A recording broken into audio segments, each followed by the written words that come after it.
Greetings, this is Mrs. Wilkins again. As we learned earlier in this lesson, our drinking water for the Livermore, Dublin, Pleasanton, and San Ramon area comes mainly from snowmelt runoff through the State Water Project aqueduct system. Water also comes from groundwater and from our arroyos and our reservoir, Lake Del Valle. In this video, we will learn the steps of classic water treatment and some more vocabulary. So the next thing you can do is a word scramble with all of your vocabulary words. Let's get started. When it comes to designing wastewater treatment plants, engineers will vary techniques based on the water source and how they want their final water to taste, feel, or otherwise be treated. The only regulation is the quality of water being pumped to the city, and in most cases, it doesn't matter how plants get the water to that point, which allows civil engineers a lot of creative freedom in the process. As the video clip explained, there's a lot of variety in the way a water treatment plant can be set up. Classic water treatment, however, tends to have the same steps involved regardless of how the plant is set up and where the water comes from. In this slide, we see exactly where how Zone 7 treats its water. These pictures come directly from our plants. First, we start with the water from the South Bay Aqueduct, and then on to chemical addition and coagulation, flocculation, and sedimentation. From there, the water is filtered through filtration systems and then disinfected. Then it waits in clear wells until it's distributed to the homes and businesses throughout the valley. Those basic steps involved are almost any water treatment plant, and so now we'll go through each of them. The first is intake, and it's exactly what it sounds like. The water is taken in. In this picture here, the water is taken in right to our Del Valle plant. The first things that are screened out are large debris like leaves and sticks and twigs, all the big stuff. That's easy. Then chemical addition. This is when chemicals are added to the water. Usually, these chemicals are aluminum sulfate and polymers to help kill germs and improve the taste and odor and get us ready for the next step, which is coagulation and flocculation. Say that 3 times fast. In this step, the alum and other chemicals work together to help coagulate or bring together the particles. These particles are attracted to each other and they create floc. Let's find out more. Coagulation and flocculation. All drinking water has to come from somewhere, usually being freshwater lakes, rivers, wells, or streams. In these water sources, there's going to be some amount of sediment as well as organic materials in the water. These particles of sand, bacteria, dirt, wood, etc., they all have to be removed before the water can be sent out to city residents. To do this, chemicals called coagulants are added to the water. These chemicals, such as aluminum sulfate or ferric chloride, work to help the particles in the water congeal together. Essentially, these chemicals have the opposite charges of suspended solids, like clays or silts. When combined, the charges of the particles are neutralized, allowing for them to stick together. Coagulants are often added to the water right at the inlet of a drinking water plant, where the water then goes into mixing basins called flocculation basins. In these basins, the solution of water and coagulant will slowly be mixed together to form what are called floc particles. After mixing for a set amount of time determined by water quality in the flocculation basins, the water is moved to sedimentation basins.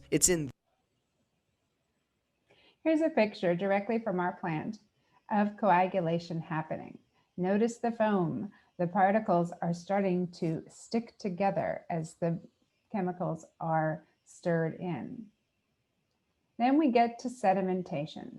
Sedimentation is when the heavier particles will be able to settle to the bottom of the tank. These heavier particles are the floc or the floc particles that have collected together. Over time, gravity will pull this floc down and remove it from the water. These holding tanks where the water sits for the flock particles to begin settling out at a faster and faster rate, which is the intended goal of this process. By simply adding and mixing these chemicals into the water and letting that water sit, a large portion of the sediment will settle out to the bottom as sludge, which can be taken away to a landfill or holding facility. The flock particles are ultimately removed from the bottom of basins, and the clean water, being the cleanest at the top due to the settling particles, flows over weirs to the next stage. Here again is a picture from our treatment plants. Notice how much cleaner the water is looking. From this view, you see the clean water without the particles because they have sunk to the bottom after the process of sedimentation.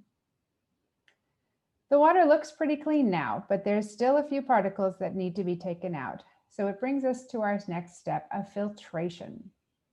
Filtration just filters water through sand and gravel to clean out any of the last particles. In the next step of our lesson, you'll get a chance to learn a lot more about filtration and make your own filter. But there will still be bacteria and very small suspended solids in the mix. The filtration process will seek to remove the remainder of the suspended solids and bacteria to further bring the water up to snuff. Nearly every potable water treatment plant will use a sand filter for this process. Even in plants where engineers may not think it's needed, often sand filters will be added simply for extra measures to ensure clean water at the end. Sand filters are exactly what they sound like: a basin of fine to coarse sand that filters water.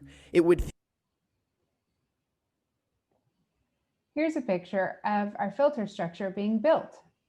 You don't get to see that very often. At this point, the water should be mostly crystal clear, but there still remains some residual bacteria. That leads us to the next step: disinfection.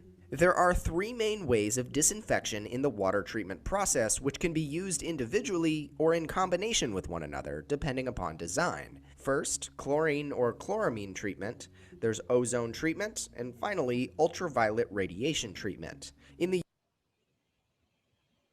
So disinfecting is very important to kill off any remaining germs. Traditionally, Zone 7 has used chlorine to disinfect, but now the two new plants are being built with ozonation as the new way to disinfect our water. How in the world does ozone disinfect water? First, an electric spark is combined with oxygen, or O2, in specialized ozone generator tanks at our Del Val water treatment plant. The O2 gets broken up, then rearranged to become supercharged O3 molecules, or ozone. Meanwhile, untreated surface water comes into our plant, and it may contain contaminants like bacteria and viruses. Algal blooms tend to grow in surface water exposed to sun, giving water an earthy or musty taste, an odor, which ozone gets rid of.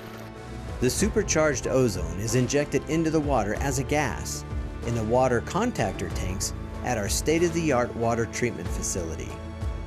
The ozone seeks out and destroys contaminants in the water with fewer byproducts left behind by other disinfectants.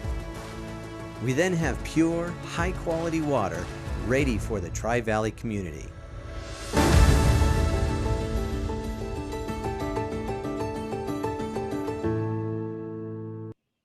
Now that the water has been filtered and disinfected, it's ready for storage.